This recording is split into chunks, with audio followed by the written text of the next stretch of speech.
Welcome to Today in Prophecy, daily news in 15 minutes or less. News from the perspective of the Bible. Well, listen to this. As pretty much everybody knows now, Trump says the U.S. will take over Gaza. Hamas, get a load of this one. Hamas has something to say about that. We're going to see what Hamas says. We're going to look at the Bible here in just a few minutes and note this also. The AP reports thousands protest Trump administration policies in cities across the U.S.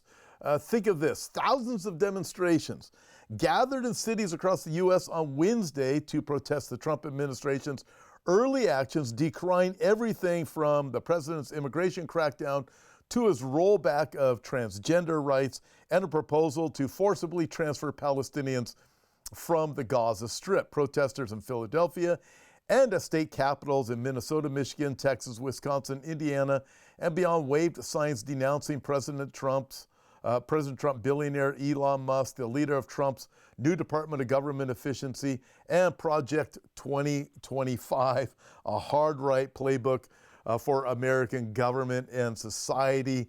Democracy is not a spectator sport. Do something, someone said in a sign.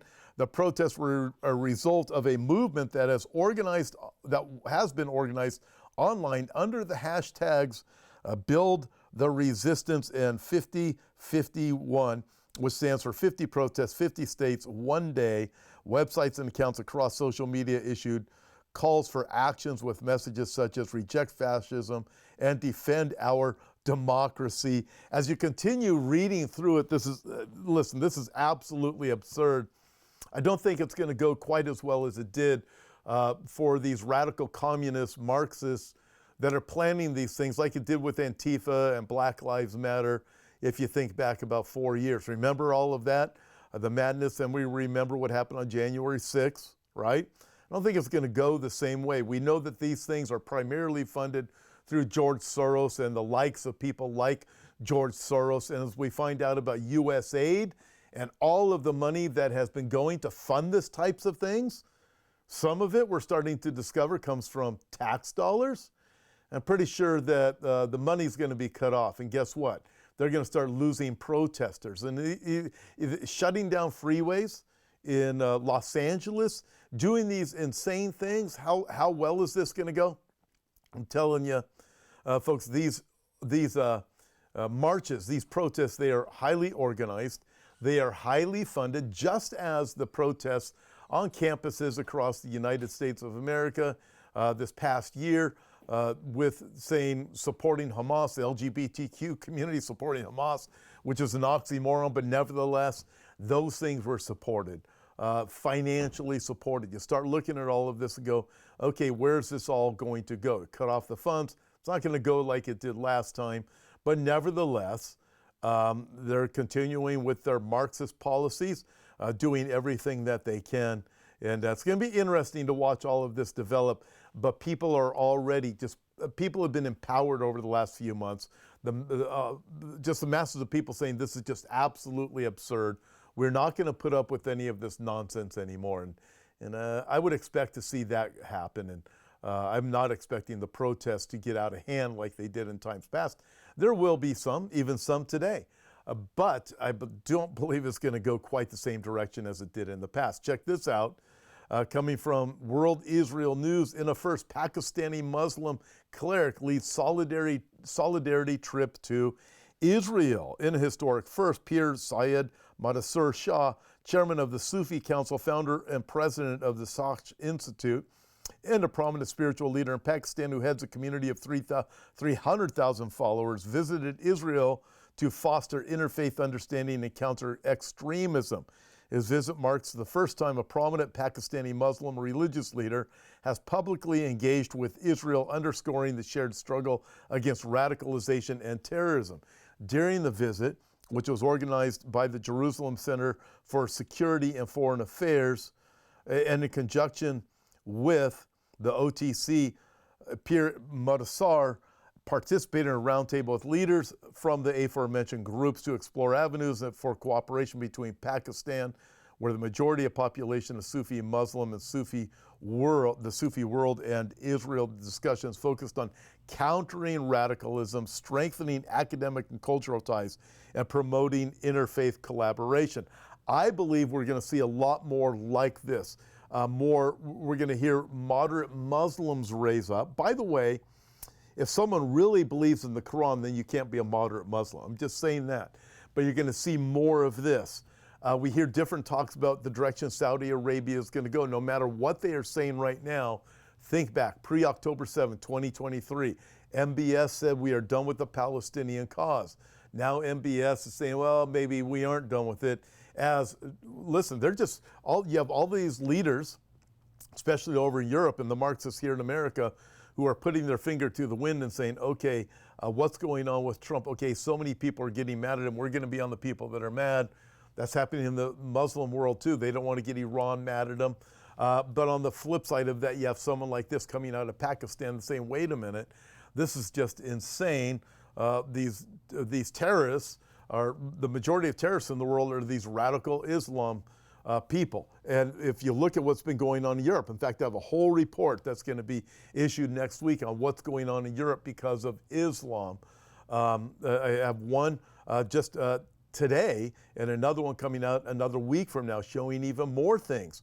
But as we look at this, realizing, listen, I do believe the radical form of Islam is going to be taking a back seat. It's just a matter of time. I don't know. Out of Europe, I believe a leader's going to come. I'll explain that in a minute. The beast, but that's my opinion. But nevertheless, the radical Islam is going to be quenched, at least for a while. Okay, moving on from there, let's think about this. So Trump says, hey, the U.S. will take over Gaza. Well, what does Hamas have to say about that? Well, Hamas responds to Trump's proposal. Senior Hamas officials called Trump's proposal for Gazans to relocate from the Gaza Strip racist and a move that could lead to chaos and tension in the Middle East. I find this absolutely absurd. So they're pulling that word right out of the American leftist, Marxist, communist playbook that is here in the universities and all over mainstream media here in America. Label whatever you don't agree with as racist.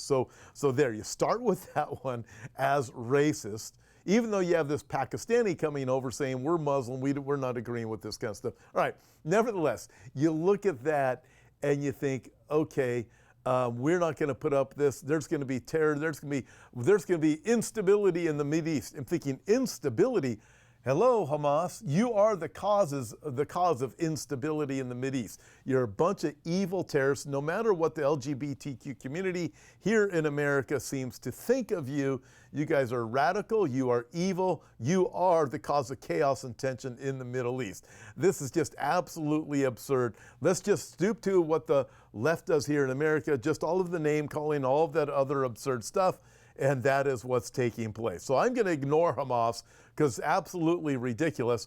But let's see what Politico, left-leaning, hate everything that's conservative. Let's see what Politico has to say about Gaza. Global fury, here's their headline, builds over Trump's plan to turn Gaza into the Middle East Riviera. U.S. president faces outrage from Arab countries and key European capitals over his dangerous proposal that Palestinians should be removed from the coastal enclave. All right, let's work through this for just a couple of minutes, okay? Gaza has been a haunt of demons since its beginning. It's always been that way. It's been a bad place. Tell you, it's a bunch of demonic stuff going on over there. The people in Gaza have been radicalized. You just don't have this nice people who actually have this desire to do good things for all of humanity or anybody else over there. Jew or Gentile, doesn't matter. LGBTQ, you're dead.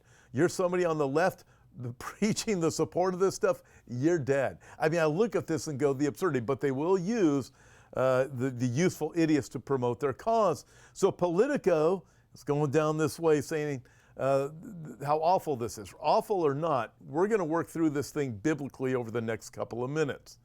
So many people in the Bible prophecy world have been saying for years, many, if not, I would say all, but I don't know all of them, most ones I know, have been saying for a long time that the people in Gaza need to go back to Jordan and back to Egypt because that is where they came from. And now that this is a threat to happen, many of those same people are saying, wait, this is just absolutely evil. When I was in Tel Aviv a little over a year ago, I've told the story before, I was having breakfast and I met this gentleman next to me. And I said, what's going to happen the day after? Well, now we're at the day after. And he said, well, the UN needs to go and take control of Gaza. I said, you've got to be kidding me. That is absolutely absurd. He's probably a UN rep. He was an Israeli Jew, but probably a UN rep. And now we know the UN, how many terrorists are part of the UN organization, especially in Israel and in the Gaza area. So we know that. And I said, that's just absolutely absurd. At that point, we went back and forth, and I said, look, the U.S. is going to end up being involved in this. I thought it was going to be the Biden-Harris regime because they wanted to be involved in there. They wanted to control Israel and so forth. Biden-Harris, Waltz, they're all gone, right? And what do we have now? Trump saying we're going to do this. Everybody in the world would say, anybody with sanity would say, listen, something has to be done with that. And I said, what I believe is going to come out of this, it's going to be a Marshall Plan or something like that. Money's going to pour in from the U.S. I said this pre-Trump. Money's going to pour in from the U.S. It's going to pour in from Saudi Arabia. It's going to pour in from all over the world, and it is going to make Gaza a beautiful place. And that is what is being talked about. I was ridiculed online for saying that was going to happen. I was surprised when Trump announced yesterday, hey, guess what? UN's going to own Gaza. Still a surprise, but I'm going to read a couple of biblical things for you guys. Listen to this. This one is out of Zephaniah chapter 2, beginning in verse 4. For Gaza, get this, shall be forsaken and Ashkelon desolate. They shall drive out Ashdod at noonday, and Ekron shall be uprooted. Woe to the inhabitants of the seacoast, the nation of the Cherethites. The word of the Lord is against you, O Canaan, land of the Philistines. I will destroy you, so there shall be no inhabitant. Gaza, right? Think Trump's moving people out? The seacoast shall be pastures, wait a minute, with shelters for shepherds and folds for flocks. The coast shall be for the remnant of the house of Judah. They shall feed their flocks there in the houses of Ashkelon. They shall lie down at evening, for the Lord their God will intervene for them and return their captives. That's Zephaniah chapter 2, beginning in verse 4. Read it all the way through to verse 7, and you start to go, wow, is this going on? Check this out. Also, I have a few other verses. I don't have time to read them all to you, but let me just read this one to you. Isaiah chapter 11, it's in the passage where God says, I will bring you back Israel in the latter times. I will bring you back a second time. Israel has been gathered back a second time. And then this goes on to say, beginning in verse 13, and listen to this, with all going on with Jordan and all that's going on with Egypt and Gaza right now, beginning in verse 13 of Isaiah chapter 11, God says, the envy of Ephraim shall depart, and the adversaries of Judah shall be cut off. Ephraim shall not envy Judah, and Judah shall not harass Ephraim. But they shall fly down upon the shoulder of the Philistines toward the west. This is speaking of Gaza. Together they shall plunder the people of the east. They shall lay their hand on Edom and Moab. And get this, and the people of Ammon shall obey them. That's Jordan. This is fascinating.